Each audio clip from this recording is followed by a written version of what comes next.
Thank you so much for joining us today for the AmitaCare Transgender Remembrance Day event.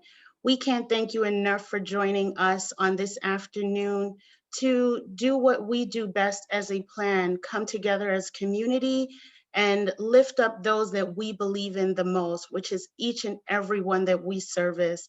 So I thank you again for joining with us. If you do not know who we are, AmitaCare is a non-for-profit Medicaid health plan designed to provide care to New Yorkers who are affected by HIV. And as AmitaCare, as an organization, we stand with the LGBTQ community, where we, as an organization, rally to not just stand up for acts of inequality, but we champion health, wellness on all levels. This is Transgender Awareness Week, and we're helping to raise the visibility of transgender and gender nonconforming individuals and address issues that are being faced within this community. At this time, before we start our event officially, we'd like to take a moment where we will have some time to remember those lives lost this year. And we champion you today. If you have a loved one, a friend, a colleague that has lost their life, put their name in the chat. Let's honor them in a right way. Thank you.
Thank you so much for pausing with us to have some time to review, to say the names of those lives that have been lost during this past year. And again, if you have loved ones that you want to honor today, say their names in the chat. We want to honor them with you. Today's event, we come to you today just to bring awareness within the community. Too often, we discuss the end result, but we don't discuss the journey. And we want to bring light not just to the lives lost and the acts of anti-transgender violence, but we also want to discuss the systematic discrimination against people of the trans experience and what the devastating effects could be on their health within this community. So at this time, I would like to turn our panelists over to Coach B, who will be hosting our event today. Coach B is an advocate for the people to touch, move, and inspire one person at a time. We'll also have on our panel Zil Goldstein, the Associate Medical Director of the TGNB Health at Callen-Lorde Community Health Center. We also have Asa Radix, Senior Director of Research and Education with Callen-Lorde Community Health Center. We will also have Lailani Muniz, Chief Operating Officer of the NYTBF LLC, that's the New York Transgender Bodybuilding Federation, along with Sabastian Roy, founder and owner of the New York Transgender Bodybuilding Federation. We thank you for being with us today. We hope you enjoy. Please, if you have questions, feel free to post them in the chat. We will get back to you towards the end of the panel discussion. Coach B, take it away. Thank you so much, Ms. Blake. I appreciate the opportunity to host such an event. I just want to say good evening to everyone who is on with us. And thank you for not only the diverse and distinguished panelists that you have, but for the job that AmeriCare is doing, not in only standing and championing something that is can be so grotesque for this community, but understanding what true alignment and also what it truly means just to be an ally. You know, being an ally is more than saying that you're an ally. And it is understandable that AmeriCare has taken on the role of being an ally. So I just want to thank you for the opportunity to truly stand with you guys. Thank you, Coach B. I'm sorry to interrupt, but before we move forward, I just want to announce one more panelist for everyone. We have Ceyenne Doroshow, who is a performer, an activist, an organizer, and a community-based researcher, as well as public figure, who has joined today's panel as well. Thank you, Coach B. Okay. Just for the sake of formalities, I would like to ask the panelists and anyone listening that at any given time that I may ask a question, please make sure that everything is audible. Anyone who is not speaking, please mute so that there is no audio confusion. And with that said, we're going to jump right into it. I will ask questions specifically to certain individuals, but anyone is open to chime in with anything that they have to offer. So without further ado, let us start. I would like to actually ask Zil, who is a prominent health professional who has been in this this area of work for quite some time. How can we address the barriers that transgender people face accessing healthcare? Sure. I mean, there's so many barriers that we face when we're trying to see a medical professional. Some of them are systemic. Some of them really require root change. You know, insurance can be a huge barrier. There's lots of people who aren't lucky enough to qualify for AmeriCare, and people who don't have insurance coverage for gender affirming care. And especially those outside of New York State who don't live in areas where there's coverage for transgender health. So we have to think about all of the different kinds of barriers, legislative, societal. It's easy for me to say that prejudice and discrimination are barriers to achieving the healthcare that we need, but it's much harder to say how we can address those barriers. As medical providers, there's a lot of things that we can do. We can make sure that we're documenting the correct names to call patients when they come into the exam room so they stay in care. We can make sure that we're offering the services that transgender people need as essential parts of our healthcare, like hormone therapy and surgery. We can build systems that provide transportation to people who need it, who can't take the subway because they get discriminated against just trying to get to the office. But the most important thing is that we create spaces that are accessible to the community.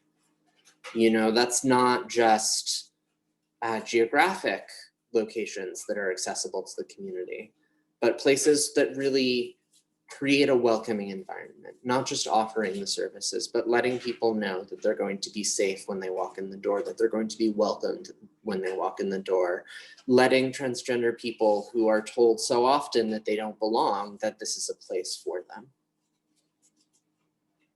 Thank you.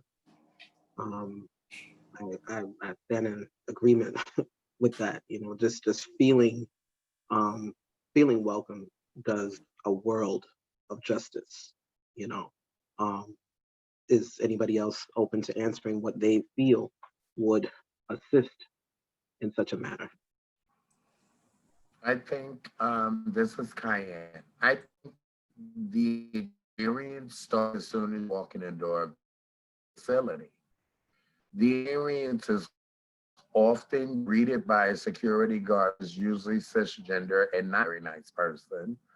And it goes right down to the receptionist. They really don't give a damn. When you're greeted and you're told find your name here and not even good morning, it's a way to start that day off bad. But when you are a Black trans woman and you have to get on a train and deal with all of that to make it to an appointment, to deal with the crowd and be in a space where you're not really safe because you're in a space with, once again, a lot more people. That experience needs to be knocked down to us being able to get a car service so we could go take care of our medical care. That's most important. But then we're handled once we get in that space.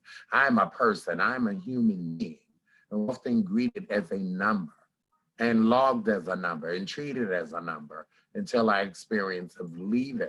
And you would think in a perfect world, hello and goodbye would be something nice. But in medical facilities, people are jaded often because they've been working there too long. They know the community and have became way too familiar with the process of their everyday and not ours. Yeah. Thank you, Ceyenne.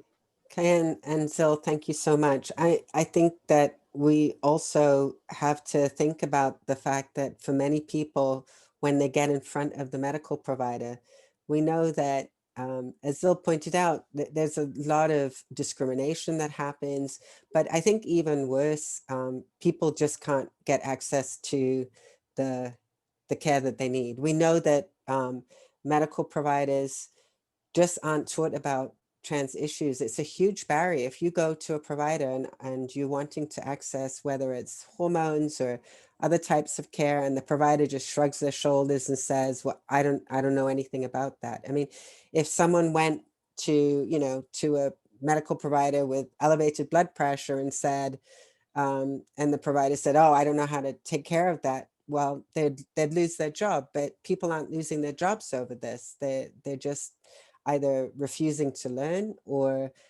they're just not interested, or they just don't want to take care of trans and gender diverse people. So I think a lot needs to happen around training providers that this is actually care that they have to learn. Like there's no excuse. You can't just decide that you're not going to provide care to people, whether it's related to, whether it's trans specific or not. I mean, even going just to get routine primary care, people are turned away, kicked out the door, told they don't belong. Terrible things that are happening. So I think we have a lot of work to do also within the medical profession to improve care and reduce some of the barriers as well. Thank you. I also, on an I statement, you understand, like being a trans-specific couple, it's like some of the things that we've also experienced, and which is really frustrating, is not just, getting in the door. Like once you actually get in the door somewhere where you're comfortable and where you're able to receive at least somewhat of an adequate service, then you go along the lines of like, my experiences have been the providers, I'm very empathetic to workloads and, being very overwhelmed. So I get it, that you don't have a lot of time in between your patients to really read a whole chart. Totally get it, duly noted. But in the same token, you take 2 minutes and read over and review my case history, at least somewhat of bullet points, because it's frustrating to sit there with a provider and them continuously ask you questions that continuously to be triggering because you don't feel like you're being heard. I respect the first visit, the second visit. I might even let you get away with the third visit. But by that fourth visit, if you're repeating the same things, now it's me questioning you as to, are you listening to me? Are you actually on board with my medical? Do you really want the best for me? Are you so overwhelmed that you don't have time for me? Like, let's have a conversation, but to not acknowledge any of it is really frustrating, and then to not feel like you're being heard, but also then have to speak to someone outside. You understand? For them to be able to connect you with someone that can actually do something for you. It's frustrating to have experience in our history of what we've been dealing with, my husband and myself, where we've asked for help in certain things and it's like we don't get the help, but then you have somebody like new blood that comes into a medical practice, a medical organization, a hospital, whatever the case may be, a clinic, that's fresh blood where they're not tainted from a lot of the politics that goes on. You understand? And then it's like that person has that drive to be like, okay, let me help that person in navigating them through ways that they might not have been navigated through before. It's just now that my husband and I have been together for 4 years, and it's like going on 5, and it's like we finally at this point feel like we're being heard somewhat, but to be 4 years down the line and just being heard, there's a definite break there. A great example is, if for me to be able to help, is it's like when you call one of those automated systems and you're trying hard to get a person on the line, because you feel that when you get the person on the line, they're able to then be able to understand better what you're going to and better direct you. It's hard when you're standing in front of people and you're getting that automated system.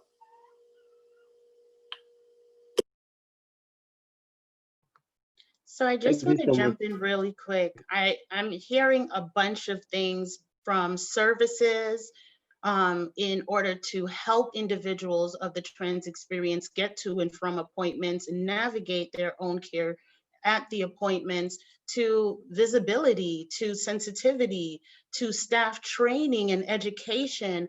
I think this is going across the board to show that there are so much things that still need to be done, even in accountabilities and processes, and how do we manage prioritizing clients of one over the other. That's what I was hearing from you, Lailani, and I thank everyone for being so forthcoming with this information and just opening up to a wider question of, what can we do? What can we continue to do? Because timing is of the factor. Lailani just said, 4 years into this, and I feel like I'm just being heard. So I thought that was a powerful statement in itself. And I just wanted to jump in and push everything that we're saying together to say, it's not just one aspect, it's literally across the board. So thank you guys.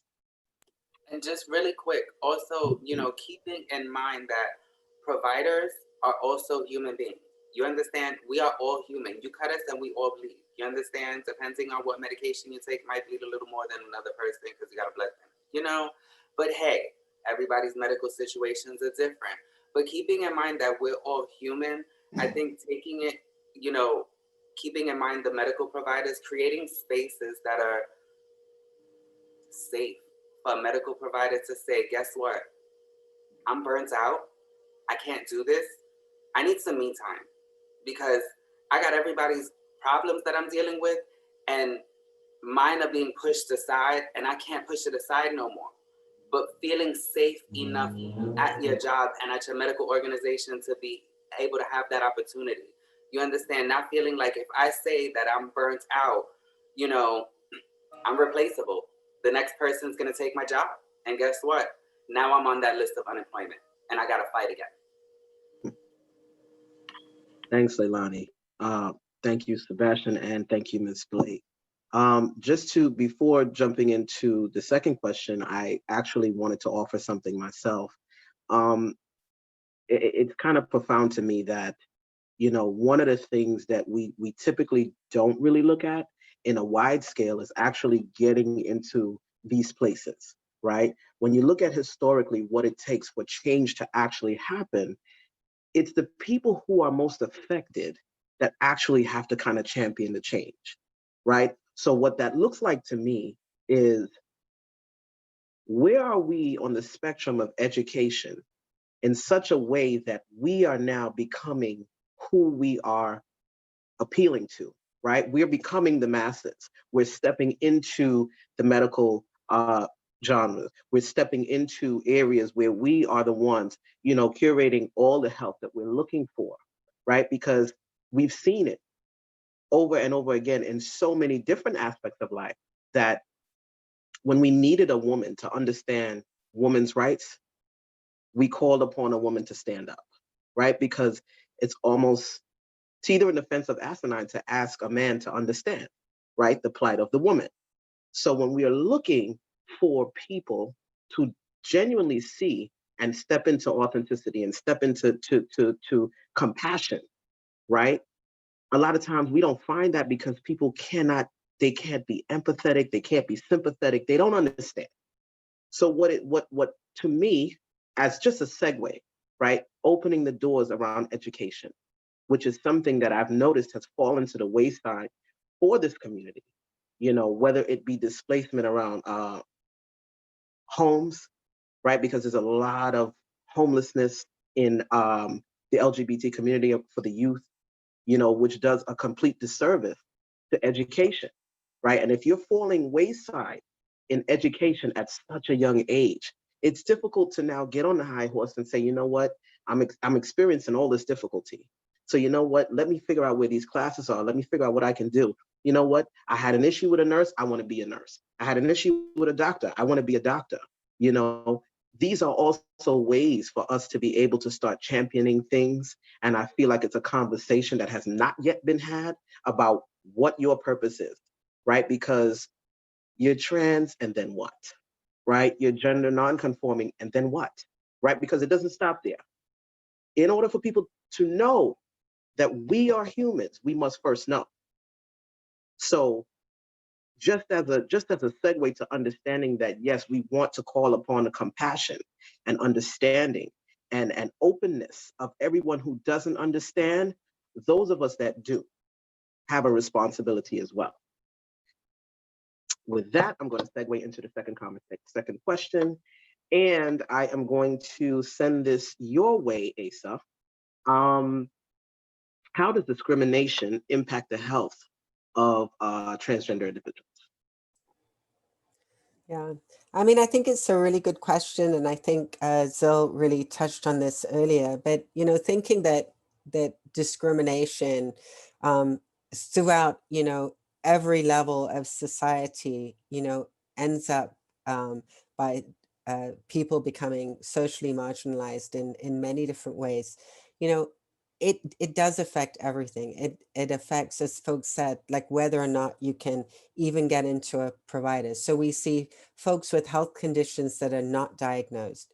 You know, when people finally get into care, we're finding out that they're diabetic, they have hypertension, they have high cholesterol. All of these things were never treated before, or they're living with HIV. Even when health conditions are recognized, because people face so much discrimination and they tend, why would you go back to a provider who has insulted you, misgendered you, treated you with disdain, right? So often health conditions aren't well treated. And we know this, we have data from, for example, the Ryan White HIV AIDS program data showing that, especially for transgender women of color, they are less likely to have a suppressed viral load compared to any other group. And again, this isn't something that they should own. This is basically because other people are making it impossible to be healthy, refusing to give medication because appointments aren't kept, not providing trauma-informed care. We also see issues with, preventive care screenings, the fact that, among transmasculine individuals are less likely to have appropriate cervical cancer screening, that all trans people are less likely to have colon cancer screening. And again, this is because so many barriers are put in place. But what it means for our communities is that health is poorer. And, there are just so many barriers making it impossible, whether it's insurance, housing, finances, jobs. In this country, most health insurance is tied to jobs, like having a good job. If no one will hire you, well, your health is going to suffer. So, this is a much longer conversation.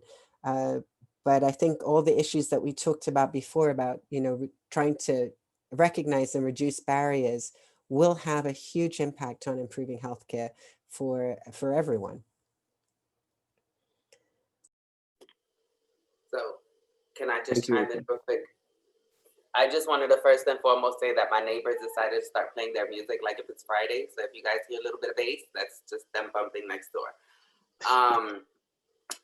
And I'll try to project a little louder.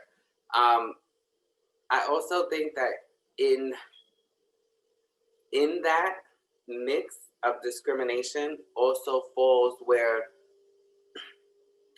I don't know, I wouldn't be able to pinpoint what department within a medical setting, but there needs to be someone accountable within every medical setting to have some type of cultural competency where a person is kind of like inflicting their own personal beliefs at a place where they shouldn't be.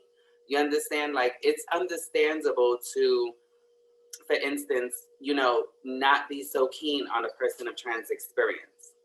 But in a medical setting, that feeling gets pushed aside because that's not what you're there for. You're not there to judge me as a trans person. You're there as a medical professional in whatever caliber or whatever field you're in to provide me a service. Your personal feelings can be given to me when you clock out. But during the hours that I'm there receiving care, that's not your given right.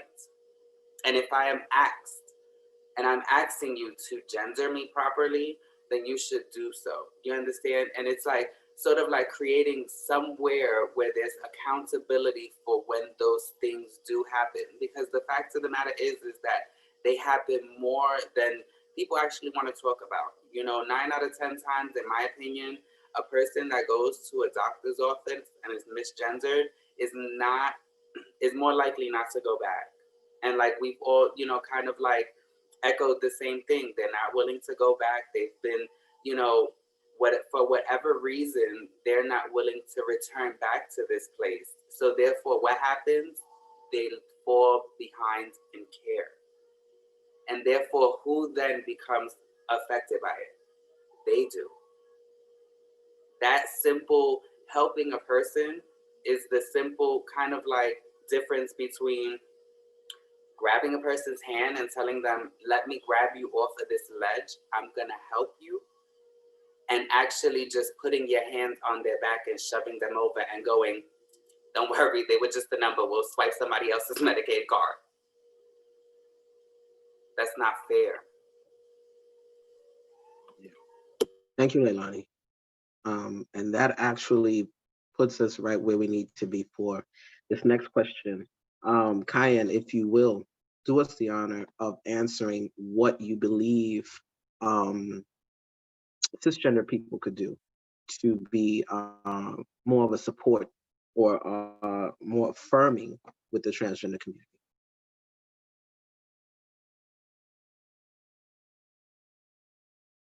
Is Ceyenne there?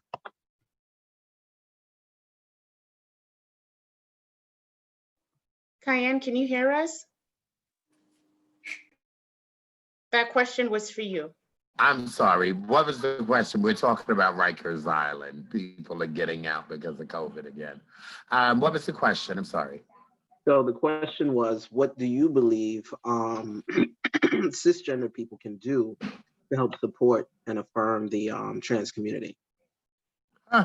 Pay for scholarships. Start there. We need scholarships. We need our people to be granted the gift of an education. It needs to start there. We have been kept out of rooms, out of classrooms, out of colleges. We've been kept from conversations with professors. We need to be there. If we're going to help our kids and our elders get back to life, get an education. It needs to be the forefront of how you use it. Start together money. Come up with groups of friends that pay for this shit, because we need a doctor, we need a lawyer, we need a nurse, we need a judge. We need to challenge every office out here in ways that make sense and tools we need to sustain and go on.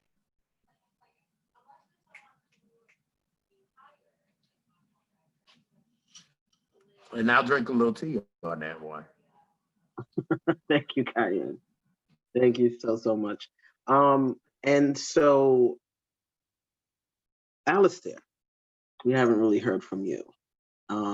What do you think would be a great way for the cisgender community to be affirming to the trans community?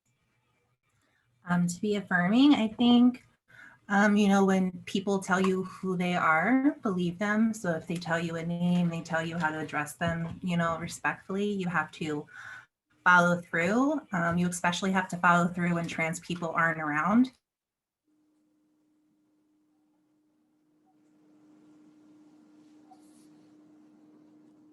I'm frozen. Oh, there you go. Freeze? You froze a little bit. You're back Here's a now. problem. I think my point is, I think we talk a lot about we be affirming to trans people when we're in the room with the trans person, and that's super important, but it comes down to basic respect. What these people really need to be doing is they need to be louder. They need to be louder with their transphobic cousin. They need to be louder when there's only an M or an F on an intake form, when there's gendered bathrooms at their children's schools. All of these things, we can all work together to draw more attention and make change.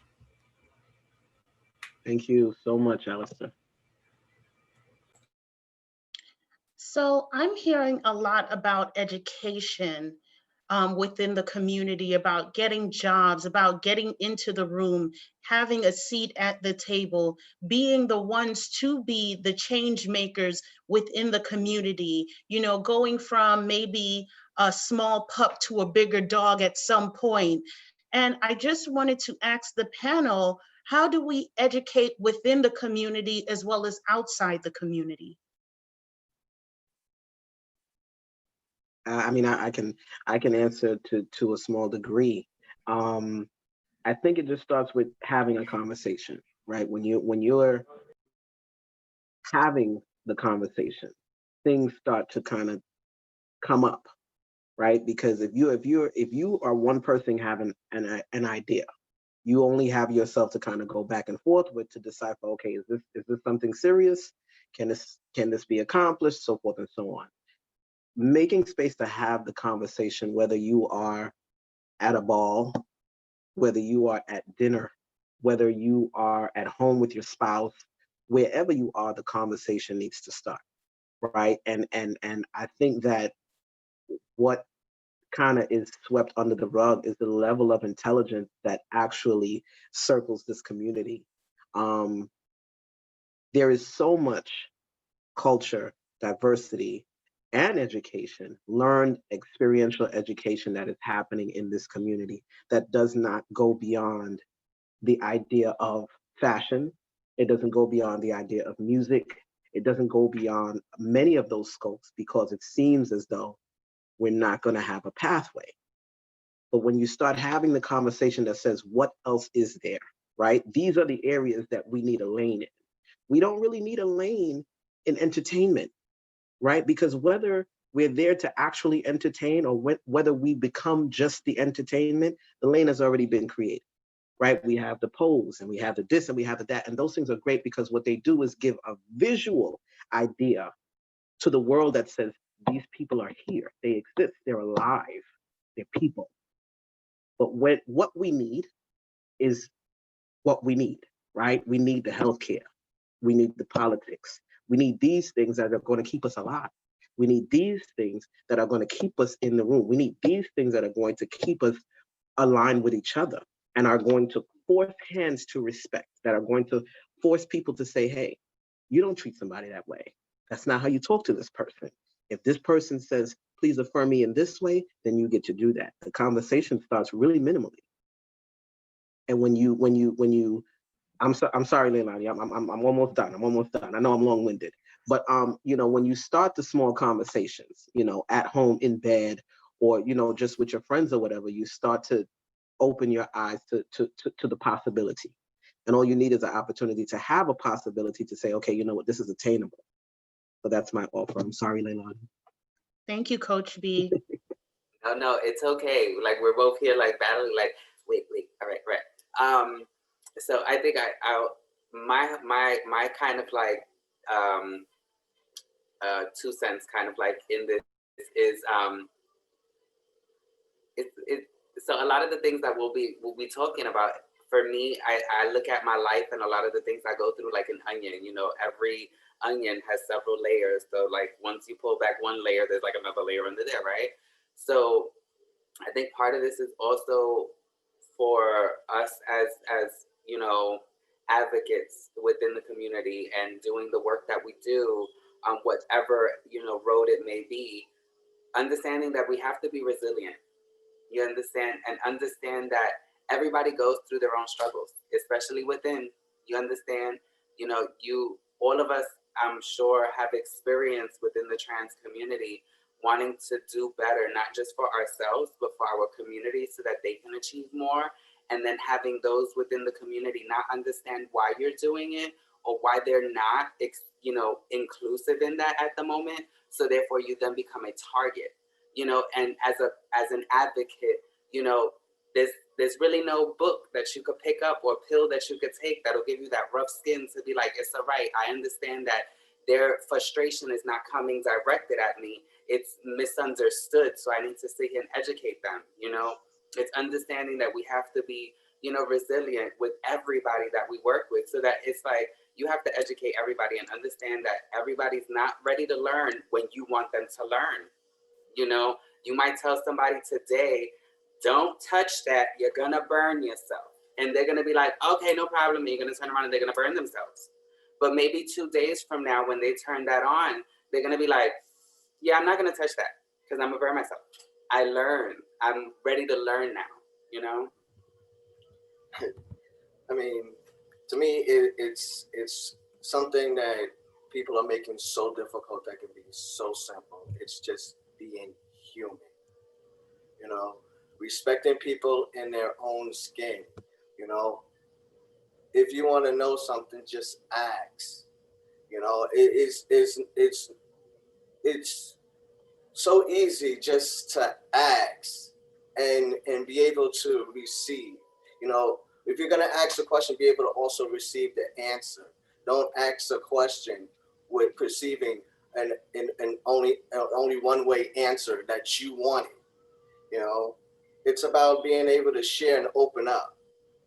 You know, we all bleed, we all cry. We all want to be seen, we all want to be heard. We all want to be treated equally. You know, it's a level of respect. At the end of the day, the truth is, it doesn't matter who's servicing me, long as they're servicing me properly. You know. Thank You you, know, Lailani and Sebastian. I wanted to add to that, the past couple of weeks have been kind of challenging. My son died like suddenly, and I had to deal with the whole family and the funeral home, and they're Hindu. And of course, we know I'm every woman. And our relationship and what that meant, and him just being a cis dude that understood it. And them understanding shows like Pose and RuPaul's Race and the language around it, I literally had to shut down a lot of conversations because they started words like Miss Thing and stuff. I'm not missing a damn thing. We need to correct that. And that language that perpetuates us being these people that you can talk to in that way. It's the level of respect, but the lessons that are being taught by society that are screwing up a Black young trans girl, that are screwing up a Black young trans man. When you don't understand, that's an individual, not a show. We're living real life in real damn time, and we need to do it without these hiccups and hangups about fiction. When they did the part that resembled what HIV started with and what the hospital looked like, how many of us you seen in there? When they did the Cardinal Cook Hospital, how many of us did they put in that hospital scene that said we were even around in that moment? Because according to television, there were very few Black people, which I'm okay for the first time. You didn't kill us off as soon as you wrote this shit, but was not okay with this glorified ending or beginning of the AIDS epidemic. When we were there, we marched. We were the people held from medications and healthcare. Why? Because places like GMHC, Gay Men's Health, is there a way for a Black trans woman in there? No. And still today, no. So we got to think carefully when we think about what we got and what people say they've given us. You've given us nothing. You still need to give. You're woke, you're waking up. During a pandemic, you're getting up. Thank you, Ceyenne. And our deepest condolences to you and your family for the loss. And I really like that comment that you just said. You're not woke, you're just getting up. Because there's so much more that's still left to do within the community and how community is being portrayed, not just in TV, but the stereotypes that we see and we just run with, and we think that's how you address an individual of the trans experience. And like Sebastian was saying, treat me right. I bleed just like you. I'm a human being too. So if you're going to address me right. Alistair, I didn't know if you wanted to add something, and I see you're off mute as well. Oh, I didn't realize I was. Sorry about that. All right, back to you, Coach B. I'd like I said, that really put the alignment for me, what Ceyenne just said about, understanding exactly where it is that we get to be. That takes us out of this entertainment box. We're not toys, living, breathing people, right? That go through life just like everyone else, right? Experiencing hardship, whether it be finances, whether it be, medically, whether it be with your family, whatever it is, the humanality aspect is the part that is missing. It's difficult to operate in your most humanistic self when people are not treating you like a human. It's difficult to be able to normalize life when people are not treating you like you're normal. Every time there has to be some sort of an additive to you to explain who you are, why you are, where you're coming from, what things you've experienced. You know, it's intrusive, and it really just takes away from being a human being.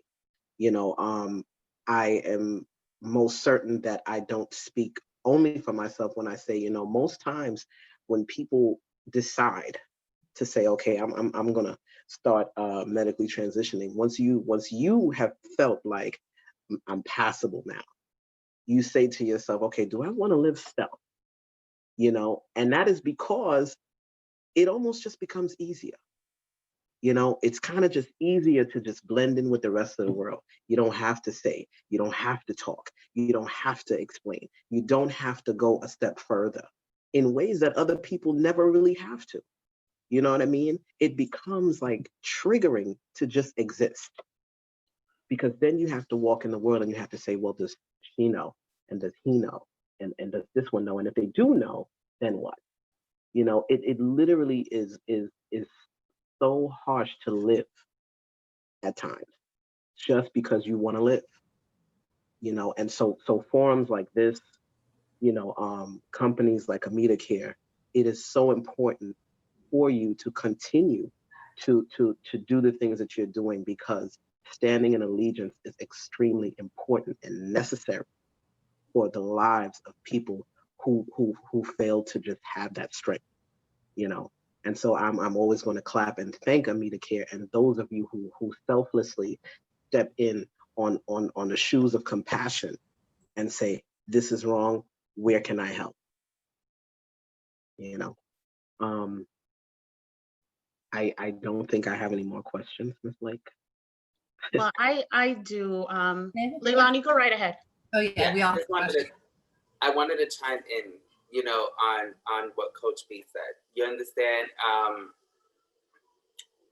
AmitaCare is like, I don't want to be biased, you understand? But in the same token, I've had my fair share since medically transitioning of having another managed care, understand?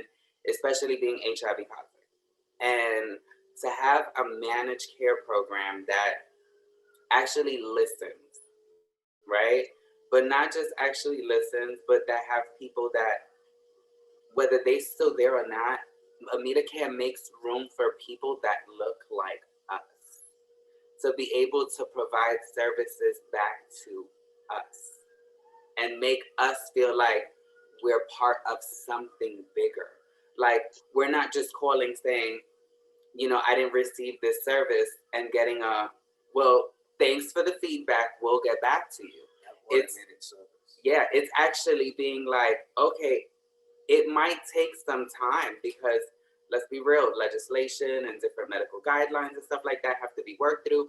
But ultimately, it's like, even if it takes a year, it's like to get that update letter in the mail to be like, this service is now being provided, and to know that you might not have been the first voice or the lead on that voice, but you were part of that conversation, and your feedback and you matter is like very grateful. So I'd really like to say, piggyback and say thank you to AmitaCare for not just making spaces for these forums, but, you know, like making us feel like we're heard, and making also publications for other people to see that it's possible for you to be a person of trans experience, you know, dealing with different things, and your story, your truthful story be actually out there, not something like you gave an hour-long, you know, interview and they took like 2 or 3 words and the rest of it was fabricated.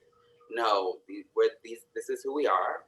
You're reading the facts, and Google me, hit me up, you know, if you really want to fact check. So thank you, AmitaCare. And thank you to you guys that are part of the whole AmitaCare team.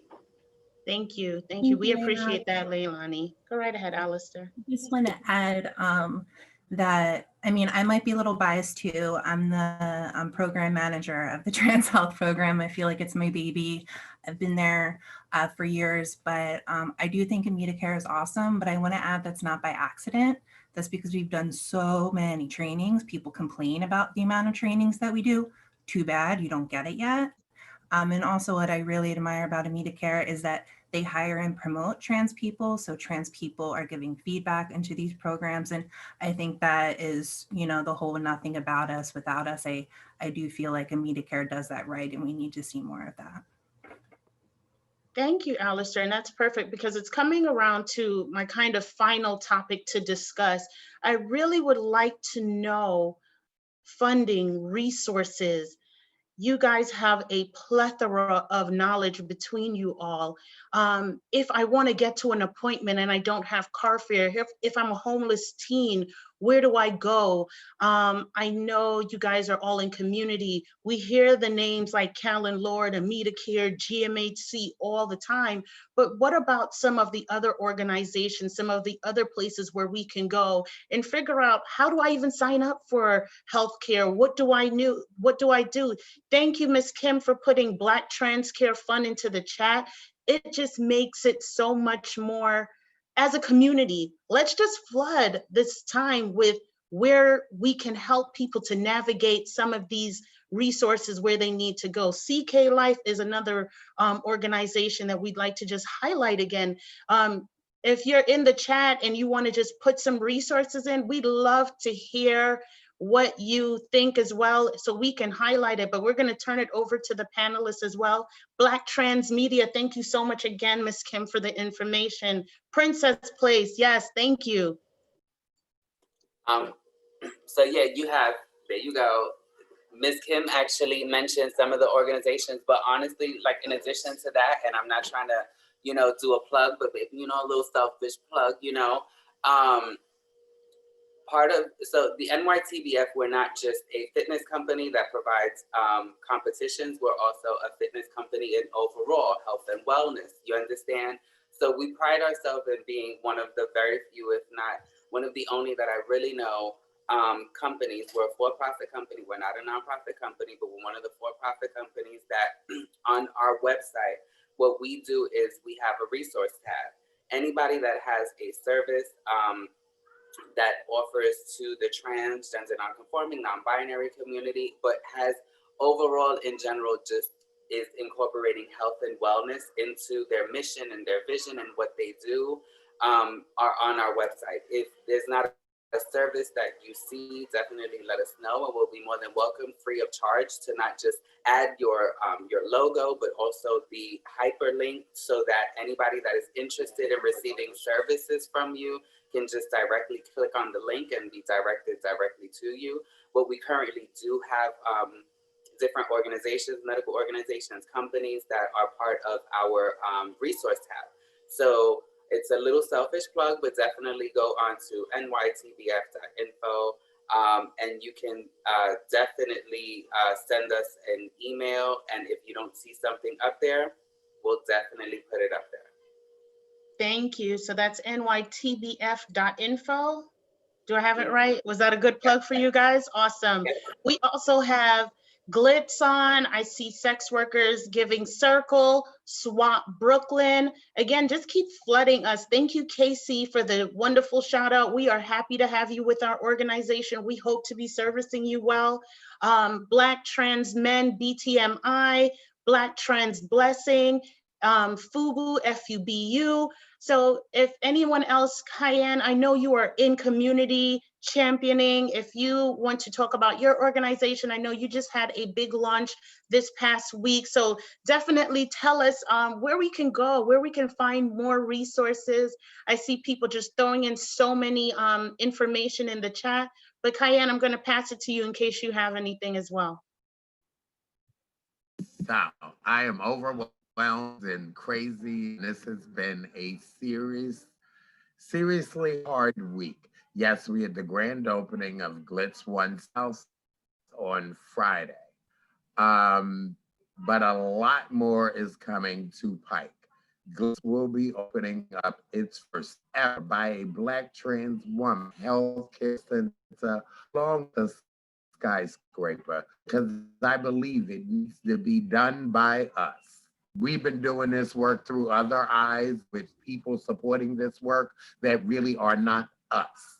When I say by us, I mean janitors, doctors, nurses, everybody's gonna be a hoe. If you're connected to the sex worker community, we want you to work in this place. Why? Because people need to avidly know that you were a hoe and you have stepped up to do this work together. That's a problem we have often in care, is that there's a separating ground. We're also developing a youth center through Lailani Polanco's name, along with her sister, Melania Brown. We've just got incorporated under that. I am taking the wheels off of New York as a trans woman. We are owning it back. We have been put out of these places and it's time we took it back. And I'm just happy to be here and tell y'all about it. We are happy to have you, Ceyenne. We are championing right behind you. We want to see you take the wheels, throw it across the bridge, jump on it, burn it, whatever you need to do to formulate change. We are I can't tell you how excited we are to see change and know that change is on the way. And we're continuing to push and champion. Like Lailani said earlier, it's not just in the beginning, it starts with a conversation. It starts with somebody saying, I didn't get a service. It starts with somebody saying, I was discriminated against. And then down the pike, you may see years later or sometime later where you're getting information that change actually happened. Legislation came through for us. So I think this is great. We're still posting in the chat for Princess Janae Place, Destination Tomorrow, SWAP, HRA to get access for Metro cards and things like that. These are all things that we need to know. On a provider standpoint, Zil or Asa, if you have any other resources that you want to provide to us, or just any maybe closing remarks, because we want to jump into Q&A shortly with those in the chat. If anyone has any questions, comments, concerns that we want to address to the panel, it's great to start typing that information in now. So once we finish our closing remarks by each of our panelists, we can just jump in.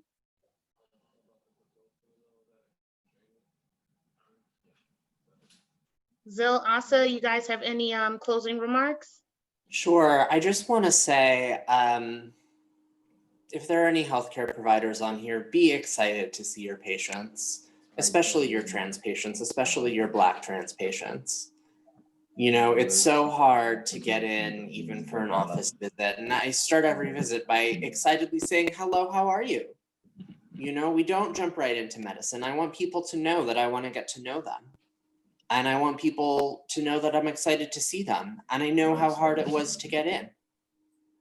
And that's the kind of respect and welcome that we should be giving as medical providers. Not just like, okay, your labs look good, see you later, but who are you? What's important to you? What motivates you? And how can I help? Thank you. Just getting down to simple individual, how are you? It makes a world of a difference walking into appointment when you feel that the person cares, when you feel that your medical provider actually cares. So thank you for pointing that out, Zil. We appreciate that. Lailani, Ceyenne, Coach B, anyone else, if you have any final remarks before we jump into the chat to see if there's any Q&A. And then we will, move forward to close out.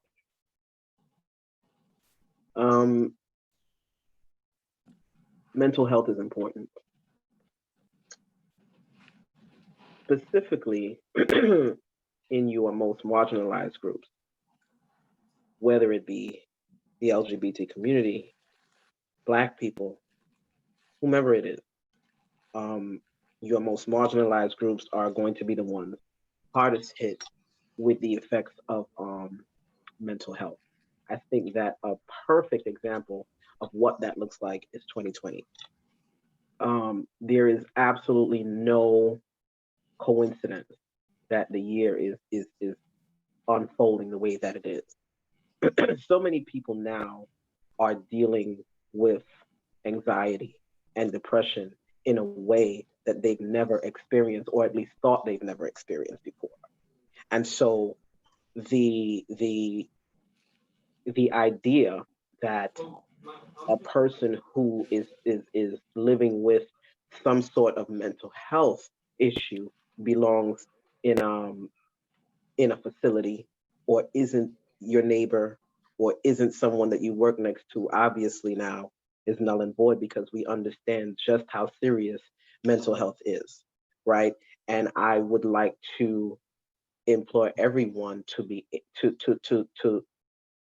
step into the idea of seeking assistance around mental health, whether you seek services through a therapist, whether you come to see someone like me who's a life coach. You need to know that it's okay to not be okay. You also need to know that things take time. What you experience is not who you are. Sometimes we get caught up in the idea of being the experience and not understanding that these things all are based on time frames. These things all are based on how we are handling them. Sometimes we don't even get to come out of where we are mentally because we're so confounded with everything else that's happening in life. When you're a part of a marginalized group, you have so many other things to think about, that mental health becomes that bigger piece of the hill that starts to kind of just fall on you, and it seems problematic. It seems like it's too much to deal with. You think something is wrong with you, but at the end of the day, I just want you to know that it's okay to not be okay. It is absolutely okay to not be okay. And if you need to seek the assistance of someone, whether it's to sit on a couch, whether it's to sit by the pier, or whether it is to call someone or FaceTime someone, or whatever you need, seek assistance if you need it. Thank you so much. And thank you, Coach B, for highlighting mental health for our community and just the importance. And yes, in a year like 2020, it really did show that mental health is beyond important for our communities. We'd like to thank both of our panelists, Zil Goldstein and Asa Radix, who had to step away. But we are, oh, both of you are still here. Okay, we just wanted to make sure. I know Asa had to step out for another meeting, but Zil is still with us. Before we jump into Q&A, I think Lailani, you might have had a final comment. So like, for any medical providers that are on, might chime on, might view later, my feedback is always, I'm a person, listen to what I have to say. That's A. And B, like I said before, if you need some time for personal check yourself, do that. Because I don't need it being taken out on me.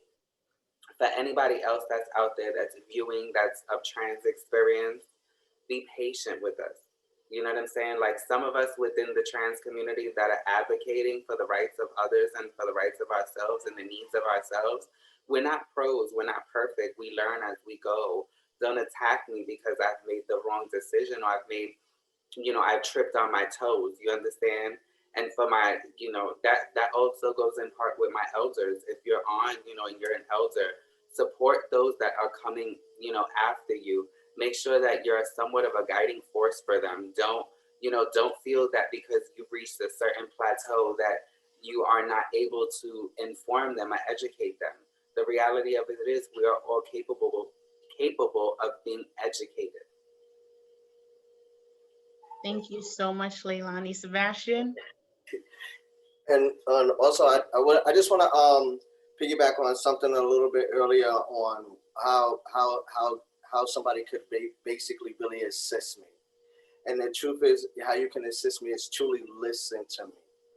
Listen to what I'm asking for or what I need. Don't tell me what I need or what I should be doing. Listen to what I want. And if you're going to stand with me, stand next to me, not in front of me. That's what I want to say. Oh, and a little adding, like for our allies that are on, you understand, and our anchors and supporters, know your place. Know when it's your turn or your time to stand up and support us and fight for what we need. And when it's your time to stand by us and hold us up when we're in our time of need. It's not always your place to stand up and fight for my rights and what I need. Sometimes I just need you to hold my hand or stand behind me, because guess what? I'm being pushed with so much shit in front of me that my emotions can't take it, and I need somebody to hold my back. Stand there and hold my back. And that goes for anybody, whether an ally, an anchor, a trans sister or sibling, a non-binary sibling. When I need your help, stand next to me. Don't try to just let me fall so that you could be the next opportunist and get that next whatever it is. Stand with me. We could eat together. Trust me, I could eat, but I don't mind sharing. I like that. Stand with me. I really appreciate that, Lailani. Ceyenne, did you have any final thoughts or comments? Your camera is off, just in case you wanted to. I didn't cut the camera off, y'all did. I was eating my breakfast. Yes, I was. Gotcha. This is breakfast for me. So, we're crossed at a time where we're gonna be looking at COVID and the numbers all over again. Remember boundaries and self-care. We as leaders, we bump when it comes to this shit because we don't know how to do it. We never get the time off. Our jobs, if you're a real dedicated person, is more than 9 to 5. Most of the shit happens from 5 to 12 and 12 on. If you're dedicated in this work, take that time to say, I can't do it. Take, Kim just said 27/7. Take that time to know that it will get overwhelming, but we can do it. Just be there for your other leaders, sisters and brothers, because there are moments where I've had to turn to Kim or many other leaders because I'm at a breakdown. I want y'all to know that, and I'm practicing self-care for the first time in 30-something years doing this work. We need self-care. Self-care is not going for a surgery. Self-care is actually taking the damn time to take care of you and only you. I want y'all to do that. I want you to know that there's somebody out here that will listen. You call them people and make them listen. I love that. Self-care is so important. Thank you, Ceyenne, that you're highlighting that as leaders in this community, the importance of taking care of yourself. Like I always say, if you're not good, how can you be good for other people's?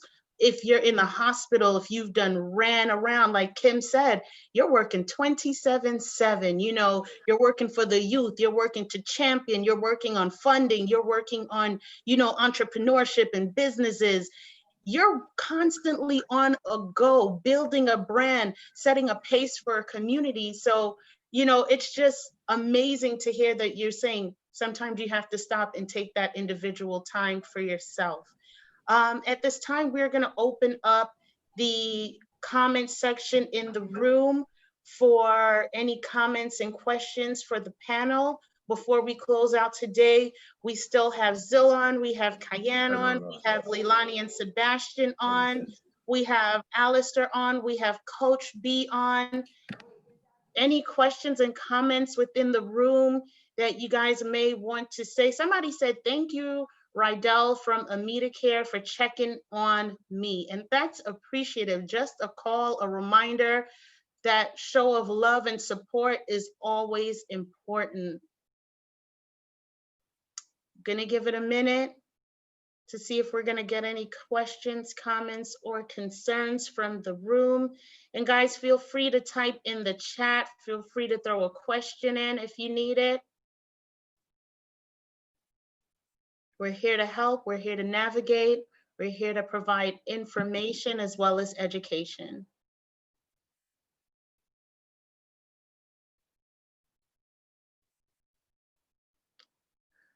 All right.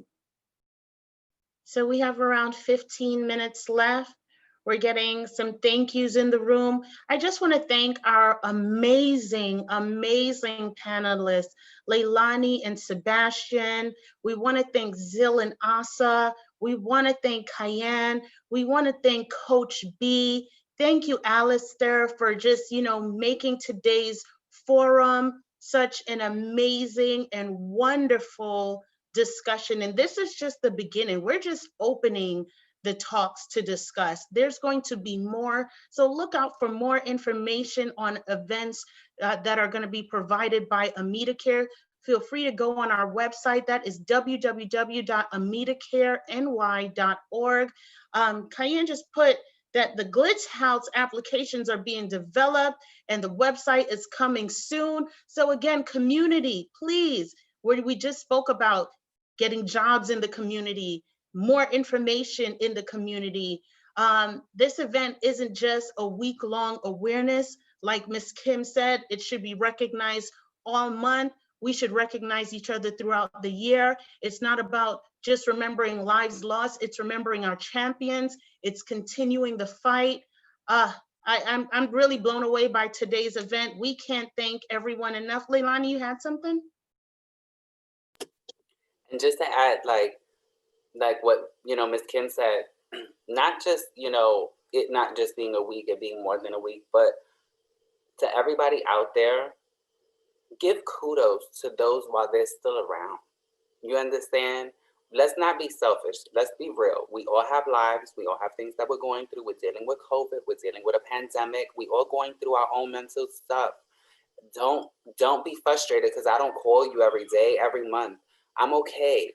You understand? But for those around, give those kudos. Listen, hey girl, listen, I know it's been, or hey so-and-so, it's been like 2-3 months. Listen, I didn't fall off the face of the earth. I'm doing good. How are you doing? And listen, not just how you're doing, but thank you. Thank you for being you. Thank you for doing the work you're doing. Because even if it doesn't benefit me right now, it might benefit somebody around me. So thank you. Thank you so much. And I thank you all again for joining us today. As we close out, we are going to play our remembrance video one last time for those who weren't here at the beginning of our session. We just want to thank everybody for joining us today. We truly appreciate you all for supporting and just opening yourselves to discussion, education. And like I said, look out for more information. Go on our website, go on amitacareny.org, go on Callen-Lorde's website, go on Glitz website, go on CK Life's website. There's so many information resources there for you. Please, guys, we thank you all for joining, and we hope you have a wonderful holiday season to come.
Thank you all again for joining us today for such a wonderful panel discussion for our AmitaCare Transgender Day of Remembrance event. Again, for more information on AmitaCare, feel free to go to our website, that is www.amitacareny.org. We can't thank our panelists enough for joining us today, Coach B, Lailani and Sabastian, Asa and Zil and Ceyenne, for all their insight, thought, and just, we support you. We stand with you. We are at the table next to you, not in front of you, not behind you, only sometimes to give a little nudge of support forward. We appreciate you all. Thank you so much for joining us. Look out for future events with AmitaCare. Thank you, Alistair, and the AmitaCare team on the planning of this event and making it happen. We appreciate you all. Have a wonderful holiday. Take care, everyone.